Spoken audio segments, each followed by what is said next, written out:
నేను ఒక forest minister గా ఉన్నాను కాబట్టి నా దగ్గరికి కొన్ని కంపెనీలవి క్లియరెన్స్ కోసం అని చెప్పి ఫైల్స్ వస్తూ ఉంటాయి. మామూలుగా మంత్రులు అట్లాంటి ఫైల్స్ వచ్చినప్పుడు డబ్బులు తీసుకొని క్లియరెన్స్లు ఇస్తూ ఉంటారు.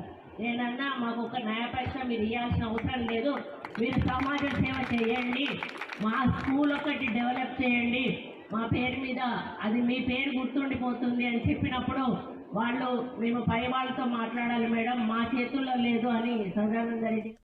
నేను ఒక చిన్న మాట, అది నేను జనరల్ గా వాడినటువంటి మాటను దాన్ని కాంగ్రెస్ వాళ్ళకి ఆపాదిస్తున్నాను. నేను కాంగ్రెస్ మంత్రులు అనేటువంటి మాట ఎక్కడ కూడా మాట్లాడు, జనరల్ గా మంత్రులు అనేటువంటి మాట మాట్లాడు, అందరూ అని కూడా మాట్లాడలేదు, జనరల్ గా మంత్రులు అని మాట్లాడిన దాన్ని ఎవరి ఆలోచనను బట్టి వాళ్ళు దాన్ని అర్థం తీసుకోవచ్చు. అంటే ఇక్కడ టీఆర్ఎస్ వాళ్ళ మైండ్ బట్టి వాళ్ళు దాన్ని అర్థం చేసుకుని నేనేదో తప్పు మాట్లాడినా మా మంత్రులు అవినీతి చేస్తా ఉన్నారు అనే పద్ధతిలో నేను మాట్లాడినా అని చెప్పి ట్రోలింగ్ చేయడం చాలా బాధాకరం.